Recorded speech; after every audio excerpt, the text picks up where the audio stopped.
into the online broadcast network, AfterBuzz TV. Over 20 million weekly downloads in over 150 countries, and your number one source for after-show entertainment.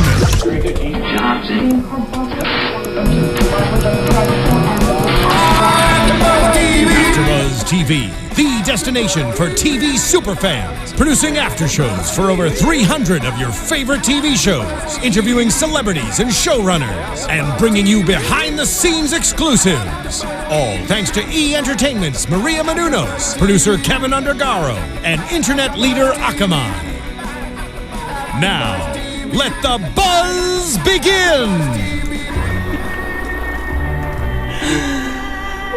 Good evening, AfterBuzzers. We are here at the AfterBuzz TV studios discussing everything American Horror Story Season 5, Hotel. I am your host for the evening, David Schifilliti, joined as always by the lovely and talented Sarah Huggins. Hello. Alana Jordan. Hi. And Pegah Rad. Hi, everybody. Welcome, you guys. We're talking tonight, Season 5, Episode 4, titled Devil's Night.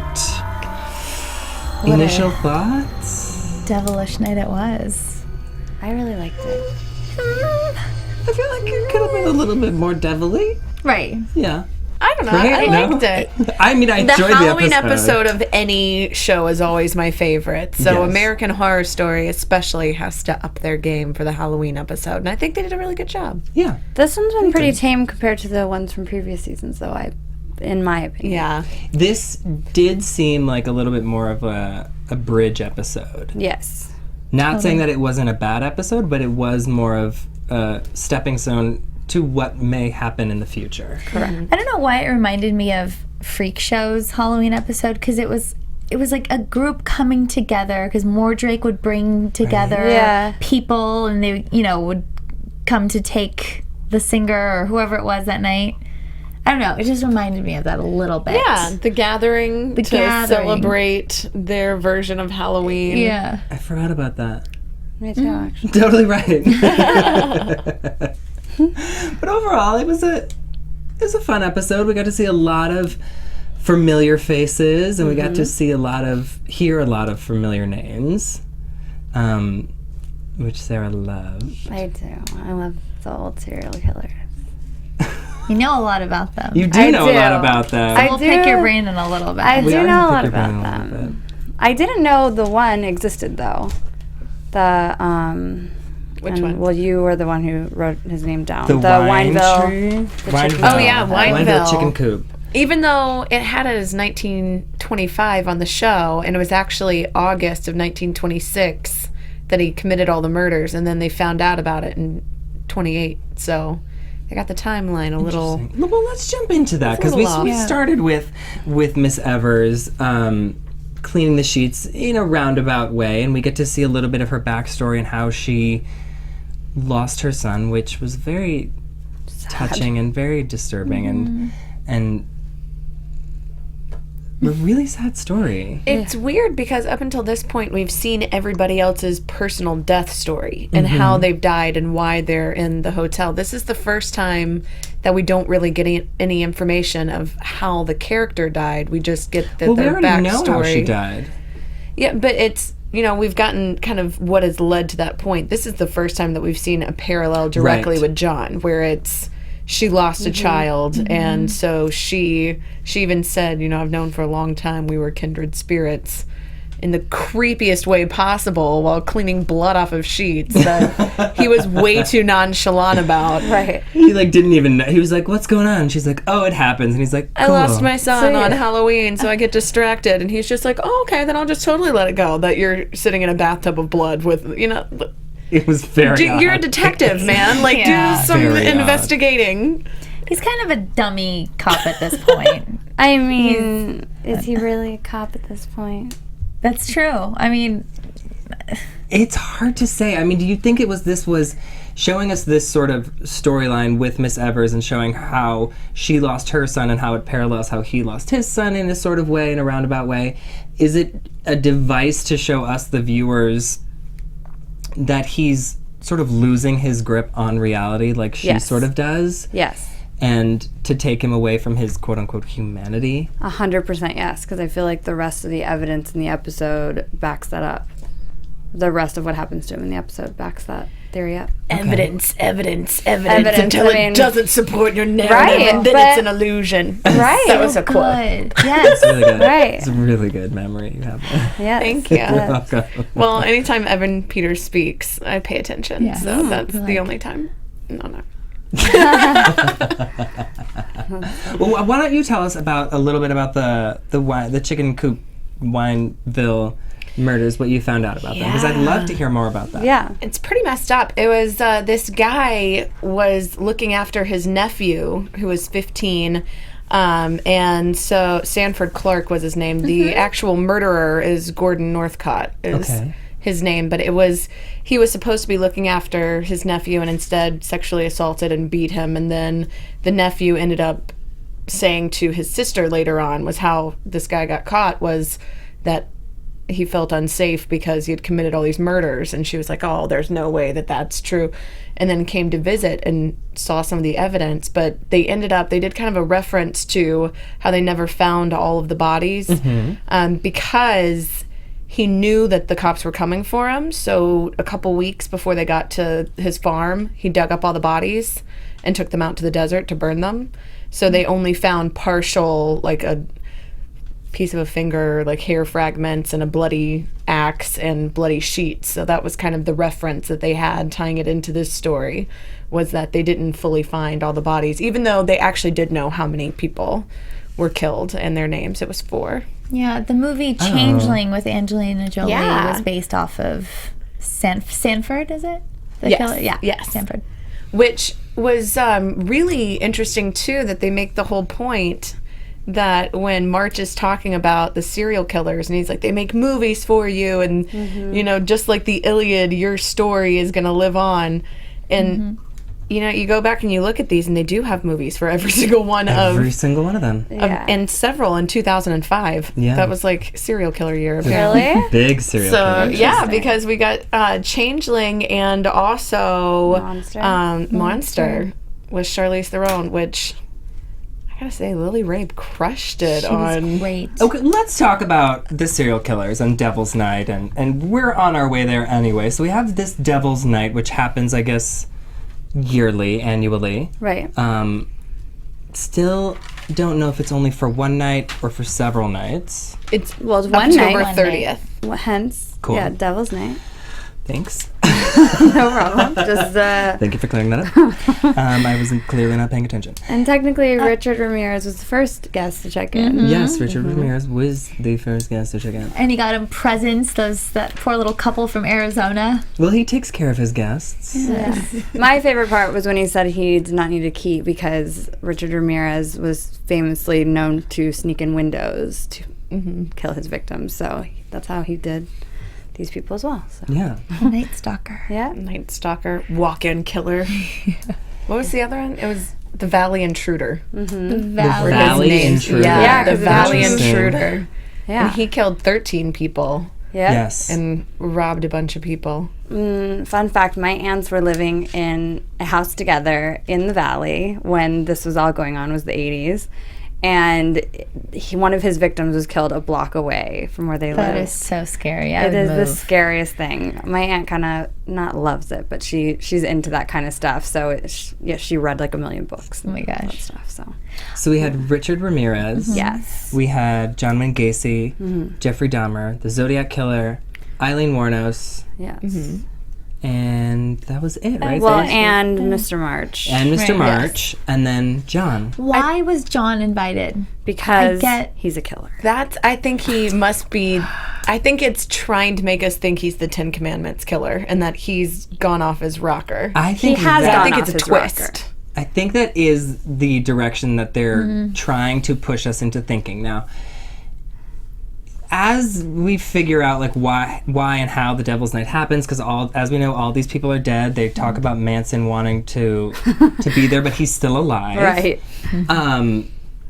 And how he can't join them until he's passed, and they all talk about their stories about how they met March, except for the Zodiac Killer, right? I think that one was sort of because over. they don't know. I mean, we talked about this. They don't. We did talk about that. Yeah, they don't know exactly who the Zodiac killer. But they didn't. We was, didn't get to hear how the Zodiac met Mr. March.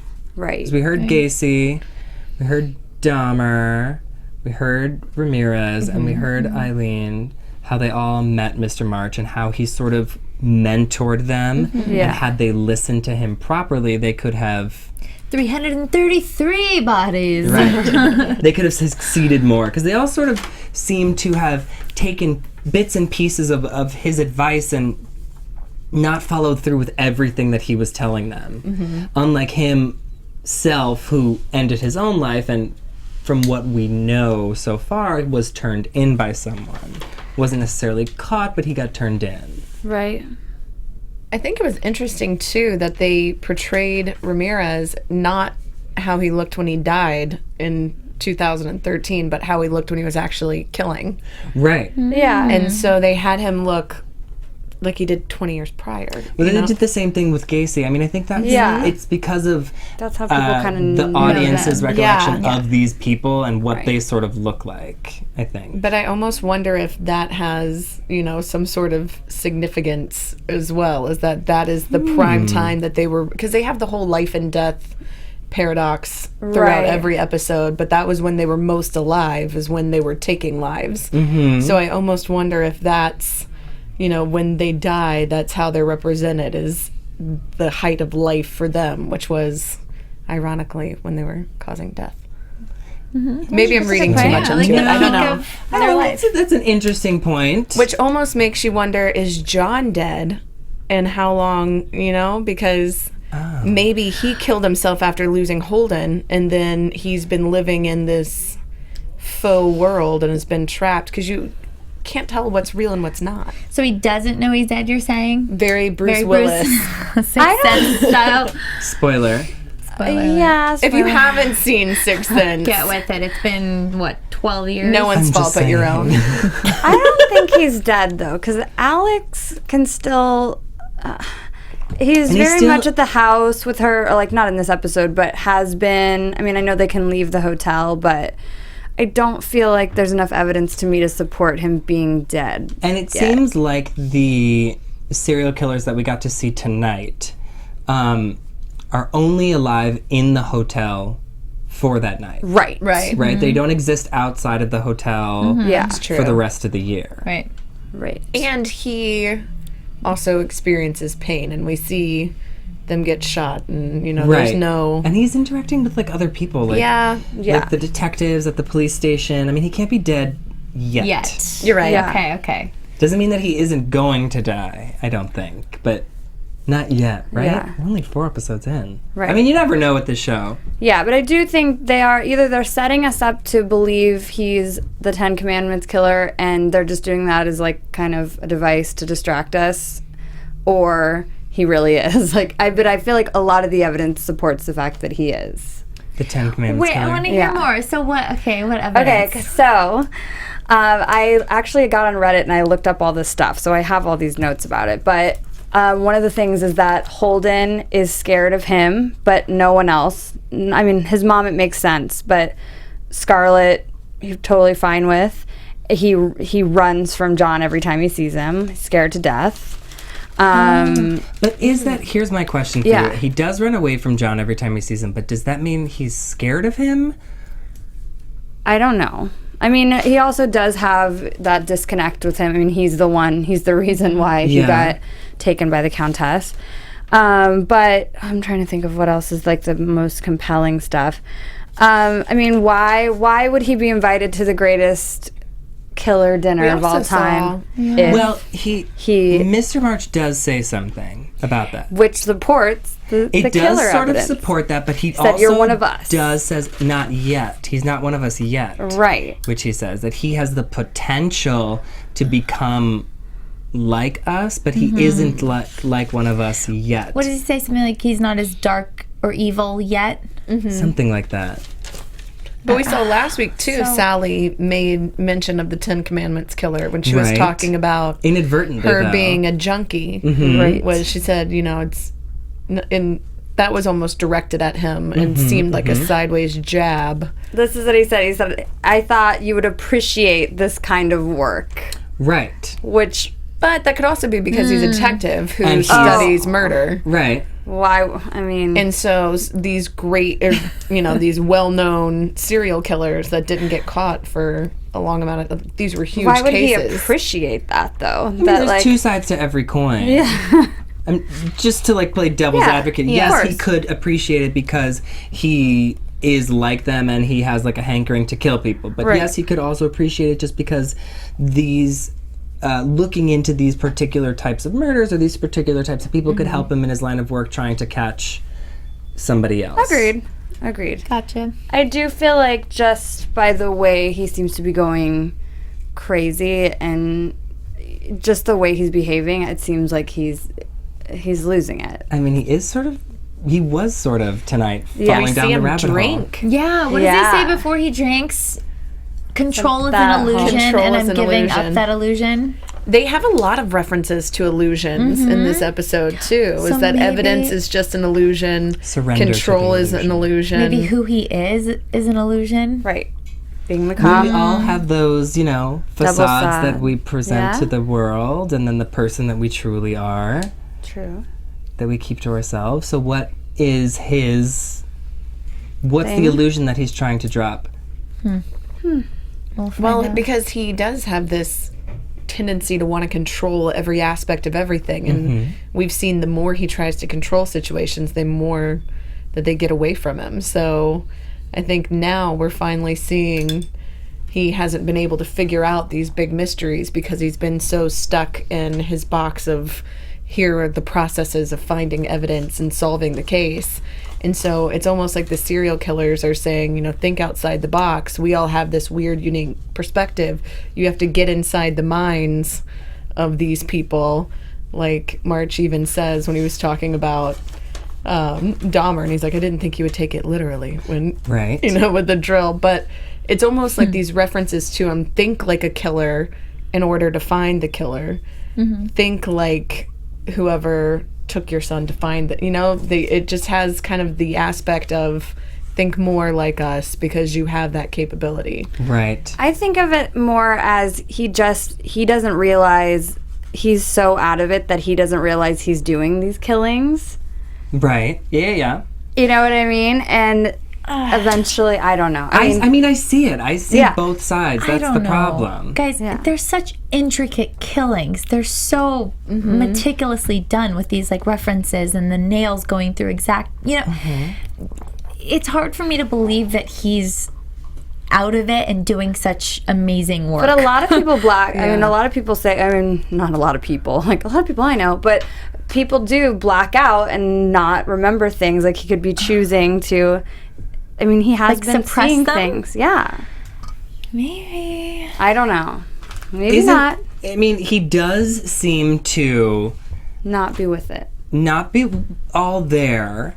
But when he is on the murder sites, he does seem to pick up on things a lot quicker than other people are picking up on things. Right. And that was one of the things in the Reddit post that I read. He has these long speeches at every murder scene. Right. Where, he knows an awfully lot about him. Right. He knew that when we saw the first murder, that he was going to have been pumped full of erectile dysfunction medication. Right. He came up with motives pretty immediate. Right. Yes. Which was a lot of descriptors that were very, So either he's just a super perceptive, awesome detective, or he's doing the murders. Or he's a murderer. Either or. Yeah. That's what you're saying. Yeah. Sarah's I'm on saying board he's with a murderer. I'm totally on the murderer side, but I don't know. Think what you want.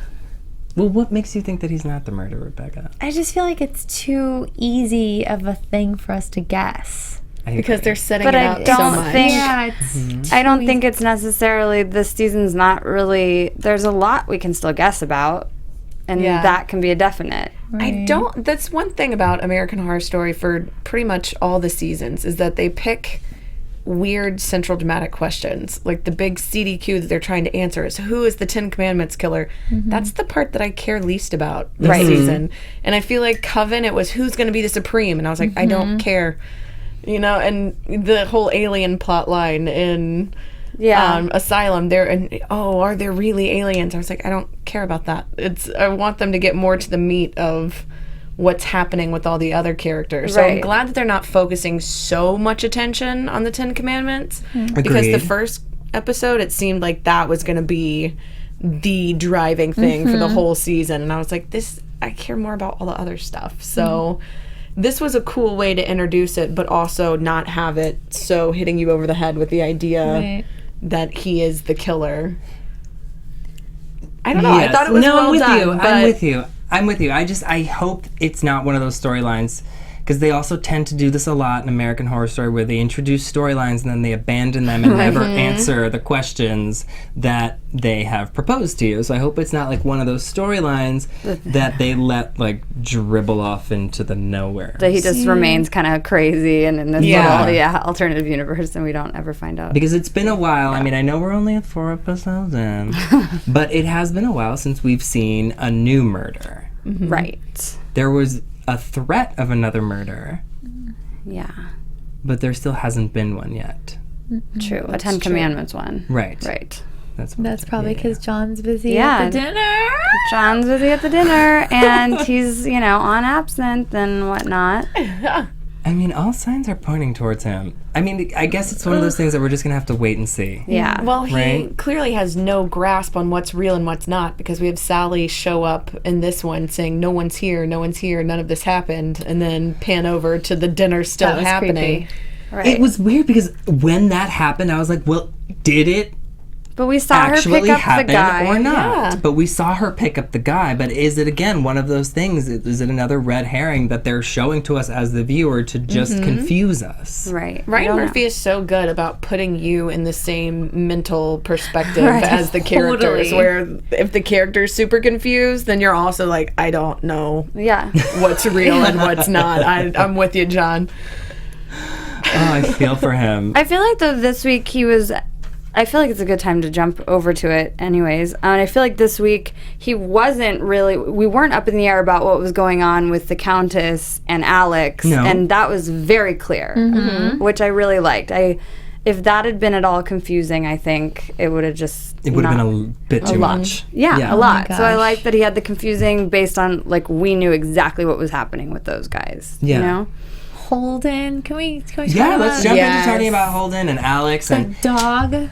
I knew he was going to go for something like that. Somehow gets Holden home after embracing him at the end of last week's episode and gets him back to her house. I guess she just picked him up and was like... He is the cutest little boy, by the way. I can't even handle him. I mean, he's adorable. Anyways, I do think it's ironic that his name is Holden when she lost him and couldn't hold That's hilarious. That's what I think every time is I'm like, aww. But I thought for a brief moment he was going to... Interesting. When he said he was thirsty, I got real scared. That he was going to bite Mama? Yeah. I thought so for a second. The sound design on the show is so good because it'll be one line and then just this crescendo of you're like, it's about to go down, something's going to happen, what is it? Yeah. I just lost my thought. You had a real issue with the juice situation, David. I did have a real issue with the juice situation. I get like you haven't seen your... There were a lot of questions I needed answered, okay? Okay, what? She hasn't seen her son in, 2010? It's been 5 years.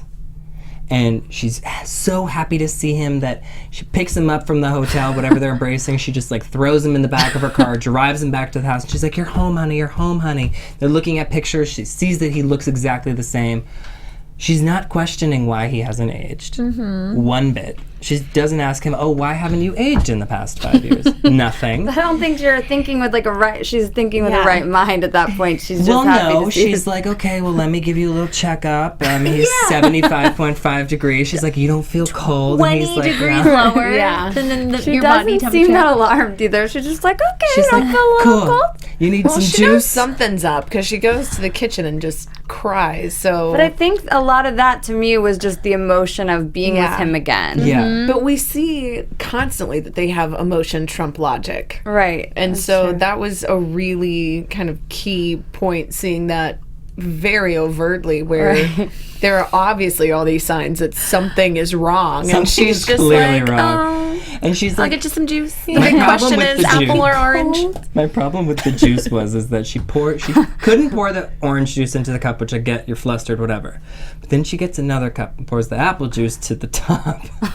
Doesn't put any more juice in the orange juice. What if he wanted orange juice? I thought she was going to do some kind of mix, like that was his favorite thing or something like that. Apple and OJ? I don't know. I thought. Sounds disgusting. It's not that. But instead it was the opposite. She was just like, I haven't seen you in a while. I don't know what juice you like, so I got you a little bit of orange and a whole lot of apple. Hope you like apple. Oh, thank God. It was either orange or blood, so Thank God we you only went had for a little the bit of dog. orange juice left. I spilled Yeah. most of it on the counter. I think the reason why he doesn't bite his mom, Alex, is because he still recognizes her as his mother. Because he says, I need my mom. And she goes, I'm here. And he goes, no, my other mom. Mommy, actually. Whatever. Semantics. Other Sarah. mommy. Creepy. And we found out what that was about. Right, so she takes, they go back to the hotel, and yes, he wasn't feeling well, probably because he fed on an animal, but we don't ever see him get help from her. He just gets in the coffin. Yeah, that's true. Which is so bizarre. You're watching your son crawl into this little coffin, and you're just like, okay, I'm just gonna watch. Like, I mean, what she's are in you a state doing? of, like, shock, definitely. Yeah. Definitely in a state of shock, and she gets to get some answers, as do we as the viewers, which I thought was wonderful. Why she has the kids. We needed exposition. We did. The way that they had it, and we needed it to not be cheesy. So they did a really good job. Did a really good job. That scene where the Countess gets Holden and she's walking on the beach and with that umbrella and that fierce outfit, I just couldn't. That was amazing. Can you imagine just being at the beach the day that Lady Gaga walks by looking In like that outfit. a goddess just down the beach? Yeah. Just hold on real quick. We're Goth just... goddess. Yes. Really good. Yeah. I'm with you. So good. I'm with you. But we get to find out why she has the kids. Yes. She said that she was saving them From neglect. from neglect. That's right. I don't know where I wrote it down. Not important. But not Alex's neglect. John's. Well, for Holden, in Holden's case. She says to Alex, Alex says, I didn't neglect my son. And she said, that's what you said about your husband. Exactly. Oh, Saying see, I you thought have she said. been. I thought she said, "Can you say that about your husband?" No. No, she's saying you neglected your husband and you didn't even realize it. And you've only now had the mirror held up. Gotcha. So here's another mirror. This is how you were treating your child. Even though he's the love of your life, Right. Right. you were in many ways neglecting him. Correct. And basically turning it where she's saying her worst fear, which is you lost your child and it was your fault. Right.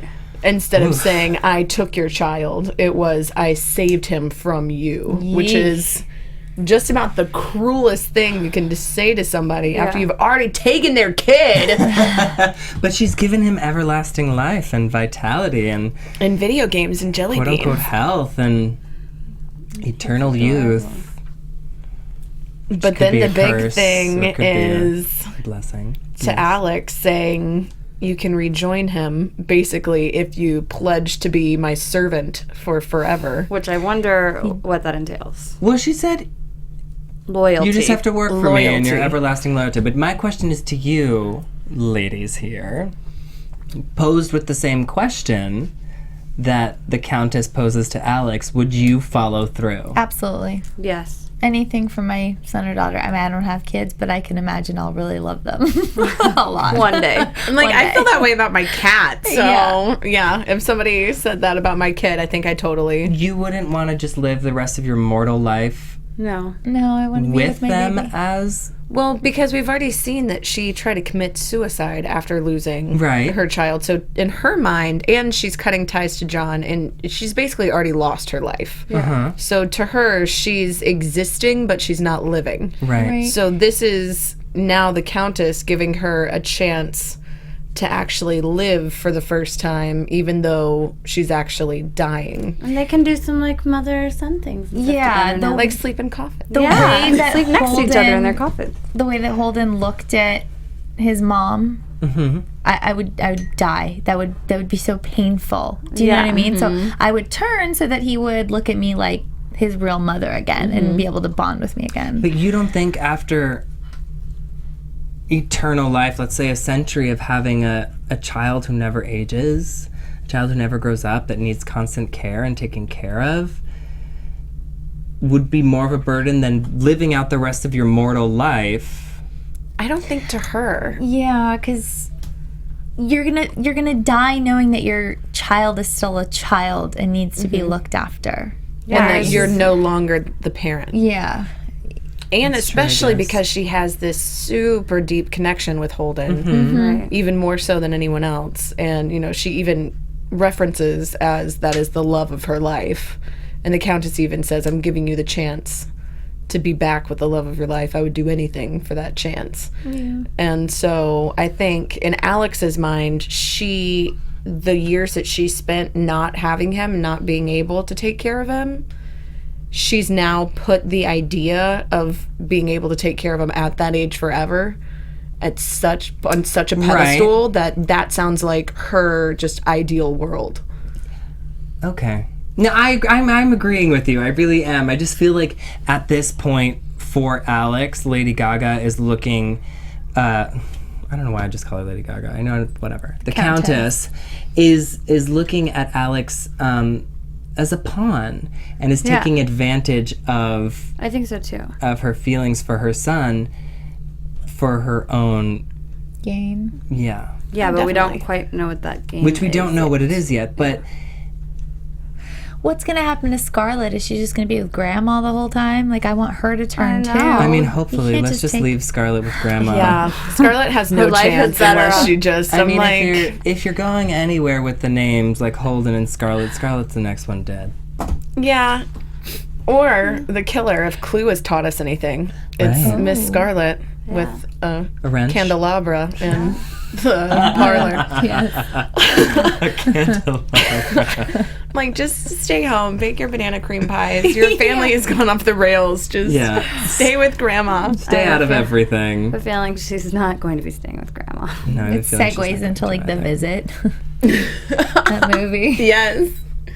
I digress. When mommy goes to pick her up, or whoever goes to pick her up, it's going to be a little bit scary, I have a I feeling. mean, I guess we'll have to wait and see. I thought the great thing is that we did get to see and get to hear a lot more of the vampire lore for these particular vampires in the American Horror Story world. We know that you guys did a lot of work out there and you guys sent it to us, so thank you so much.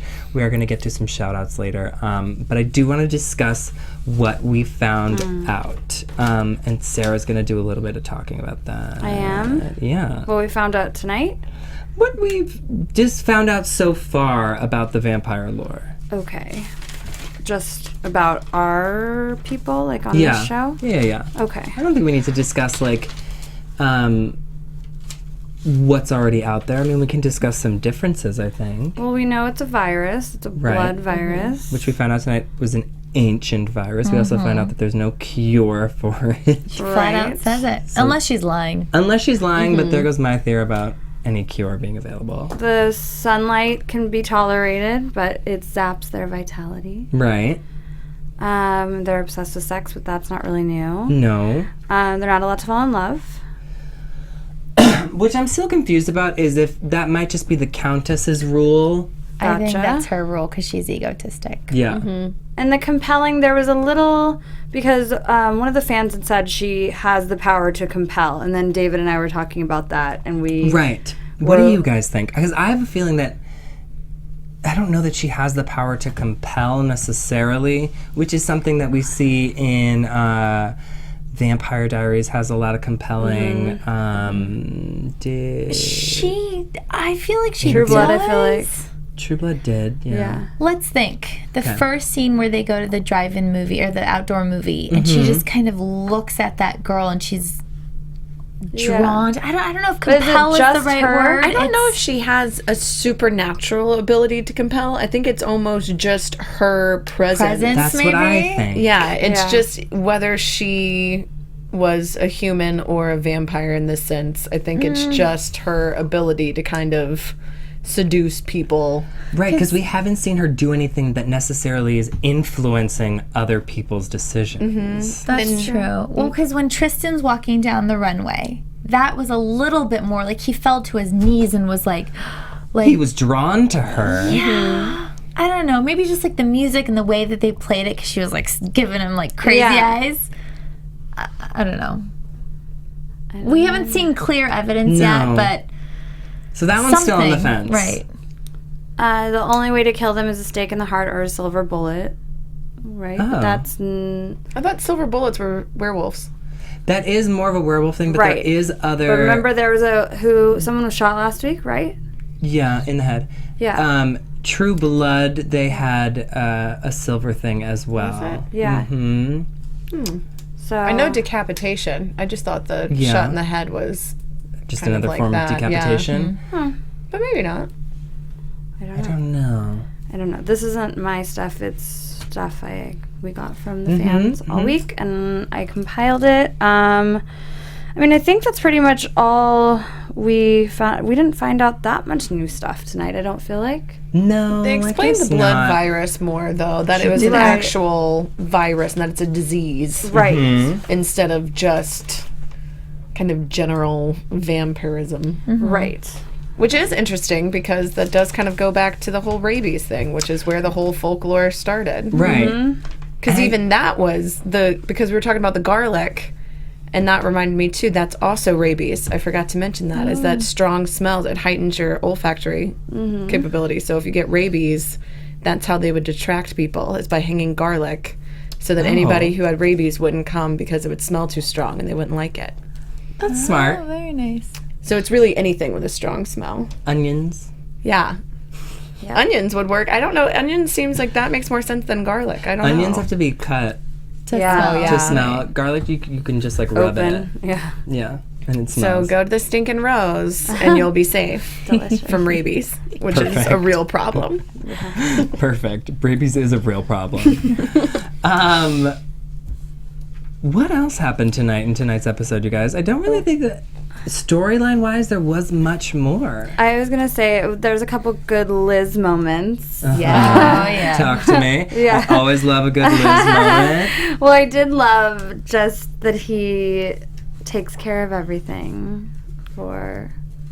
Are we calling him a he? Sorry, I don't want to be... Liz Taylor? Yeah. Yeah, he's a man. Okay. Liz sounds like a woman's name to me. I loved how he laid out John's suit and left the note. That was my favorite moment. That's the yes. knock 'em dead note. Almost Yeah. made it seem like that was really pushing for the serial killer thing. Right. Because it's like Oh. you're at a meeting with a bunch of serial killers and Right. your note is knock 'em dead. Right. It's like, all right, okay, we get it. You're trying to push that direction. Yeah. Yeah. But I feel like that is the direction. Like, that is the only thing to me it can be. But I could be wrong. I feel like it's going to be a twist. I It feel like has it's to be a twist. It's too easy. to be Not this easy in everything's gonna be a episode twist. 4, I know. No, I know. but for it to be this Because the Supreme, think about Coven. We knew who the Supreme was pretty early on. And if you go back and look at it, we had speculations, but we pretty much called it from the get-go. Right. So, and that, I mean, there were very, very obvious hints at it. There were also hints at it being other people, and it could have gone a couple directions at one point, and there was definitely episodes where they tried to throw you off a little bit, but the central storyline, I feel like added up in the end. I don't know. Yeah, that's opinion. true. It's very true. I mean, that could be the other thing. You never know. They might just be pushing us in this direction for us to think, oh, it can't be that, and then it just is that. Mm-hmm. Right. That's what I think, because like we're overthinking it. We are overthinking. Well, I'm It's not. a twist and that it's not a twist. Exactly. We're hoping it's a red herring, but it's not. Oh, speaking of twists, Yes. that makes me think of Twisty the Clown, Yes. which Yes. I loved that they had the actor John Carroll Lynch, who played Twisty Also last season, played Gacy. So he was a killer clown Again. twice. Yeah. And interestingly enough, was also the prime suspect in the movie Zodiac, about the Zodiac killer. Oh. He was? Yeah. He was the main remember suspect. that. So this role kind of tied all of his big roles together. Wow. That was That's great. Oh. Yeah. Yes. Okay. Thank the you. Jake Gyllenhaal Zodiac. Yes. Okay. Thank you. I was thinking of other things. I just love when they have little Easter eggs like that. Yeah, thrown in. they are fun. I did think it was brilliant that they didn't show the Zodiac's face because he is the only one of those who Unknown. hasn't been caught. And he only spoke the one time. He said he got tired of writing letters or something like that. Mm-hmm. He spoke when he first walked in, and that was it. And that was the only time he said anything. So he's the only one who hasn't been caught. Yeah. I guess he's presumed dead at this point. Right. I mean, Yeah. it's been how many years? He can still be 60s. alive. He could definitely still be alive. Yeah. Yeah. Is But- it you? Just kidding. It's David. Our Spoiler. purposes on the show, It works out he's great. dead because he has to be at the party. Exactly. Right. But that was our episode, guys. Loving it. Does anyone have any news and gossip for this week? I don't. I want to apologize for last week. We didn't give you guys a spoiler alert when we were talking about our news and gossip. So sorry if we destroyed your dreams Of what? about talking about Lady Gaga. Spoiler alert if you don't want to listen to this. Don't listen to this now. But This is I really did not intense. know that we they had give that. you That guys- was awesome. Awesome. a second to either turn off your audio devices or skip forward on the YouTube. But when we talked about Lady Gaga Right. showing up to the murder house. Oh. So, apologizing for that for last week. Anything for this week? I don't really have any news or gossip. I just like that they always have Lily Rabe's character dance because Because Lily Rabe is awesome. yeah. Oh gosh, I didn't but even Eileen say it. didn't. Yeah, that's I the I didn't song. even say it. The song, this might just be a me thing, but the song that they played when they were all dancing was Sweet Jane, and it is in Natural Born Killers, and I don't know. I thought that was a genius, like the little Easter egg thing. It was such a cool, fun little thing for me, personally. And she was dancing like her thing. character Yeah. in Coven, so Yeah. it was kind of a cool. I think it's just the way she Throwback. dances. That might be. She is so good. She's Great. She amazing. was Hair whip she's amazing, doing. and oh my gosh, she was giving Charlize Theron a run for her money. I agree. It's That a role tonight. hard act to follow. Yes. Hard act to follow, and she did a wonderful job. Good. So let's jump into predictions. Ooh. And now, your AfterBuzz TV predictions. We're gonna start with Pegah. Okay. So Alex is now turned. Yeah, she's turned down for what? I think that she is gonna That's a song. somehow go to John, and John's gonna figure out the truth. Like, that's gonna be what's going to really open his eyes up to what's happening. Okay. He's Yeah. gonna realize he's the killer. Based on Alex turning. Well, just with everybody being ghosts and that Right. whole hotel, and just the truth of the hotel, I think is going to come through Alex. And Holden. Okay. I can see that. Yeah. Yeah. Okay. I'd like to see that. I think a lot is going to Not that I hinge care about them on together. Alex. Yeah. Totally. I think now that we're seeing the Countess with Alex, I think it's going to backfire though, because Ooh. again, spoiler from last week, that she was not turned in 1904, was born in 1904 and was turned later, and we have some insight into perhaps a baby being involved. I think that her seeing that Alex's weakness is that she would sacrifice anything for her child. Mm-hmm. I think she's playing that to her advantage. But I think that's going to end up biting her in the bottom because I think that Alex is going to find some leverage and will potentially team up with Ramona and take down the Countess using her kids against her. I forgot Ramona. Yeah, Ramona's all about getting rid of them babies. And so I feel like Alex would team up with Ramona to save Holden and sacrifice the other 3 babies to hurt the Countess, but keep her own safe. Yikes. I wonder if we're going to find out who the mommies of those other babies are. Ooh. I know. Do you have any predictions? I was just going to say, Huggins. I am glad that we get to see the other characters next week, it looks like. I know the problem with having such a big cast and all that is we don't get to see them all, but I really felt a lot of them, I really felt a void this week without everybody else. Like, I was like, where is everybody? Does the hotel clear out on Devil's Night? Devil's Night? I mean, clearly it did. It did. Or they were all busy. They were all busy doing other things. I don't know. They all have their own serial killer dinners. It looks like they're all back next week. So Table's only so big. I'm excited about that. But that, I don't know, that's not a prediction at all. But No, it's not. That's fine. Yeah. Because I don't really have a prediction either, because I'm with you. I'm excited to see where Donovan is going to be going with Ramona and his newly turned mama. I mean, we've got a lot of newbie vampires. Yep. And we're seeing a lot more of the mom parallel, which was weird because the killings, the Wineville killings, was a guy with the assistance of his mom. Right. As he was the serial killer, but his mom helped him cover it up, and so we had references to that. So we're getting a lot of these mom issues. Lots of mom issues. But like bad moms. Yeah, very mother dearest moms, not like no wire hangers moms, not love you. Maybe it's because it's usually dads get a bad rap, overall, and that is true. It is. So this is like the more taboo version of equal opportunity. Either parent could be awful. Yeah. Sure, why not? That's true. I mean, I like that theory. I think it's good.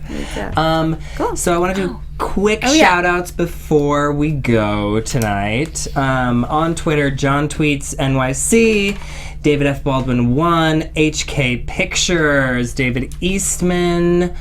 We love all the stuff you send us. We love all the stuff that you send us, guys. It's really, really wonderful. It really helps us out. We love having conversations with you guys throughout the week, so please feel free to hit us up on social media. So where can they find you guys, Pegah? You can find me on Instagram, Twitter, Periscope, everywhere, at Pegah Rad. You can find me on Twitter at Alana Jordan, spelled ALANA, because why not? And on Instagram at That Alana Jordan Girl. I'm on Twitter at Sarah on the Go, Sarah with an H, and on Instagram at SarahBear627. And you can find me on Twitter and Instagram at You Can Call Me Skiff. That's the letter U. And SKIFF. From everyone here at the AfterBuzz TV studios, we want to say thank you for joining us, and we will see you next week. Bye. From executive producers Maria Menounos, Kevin Undergaro, Phil Svitek, and the entire AfterBuzz TV staff, we would like to thank you for listening to the AfterBuzz TV network. To watch or listen to other after shows and post comments or questions, be sure to visit AfterBuzzTV.com. I'm Sir Richard Wentworth, and this has been a presentation of AfterBuzz TV. Buzz you later! The views expressed herein are those of the hosts only and do not necessarily reflect the views of AfterBuzz TV or its owners or principals.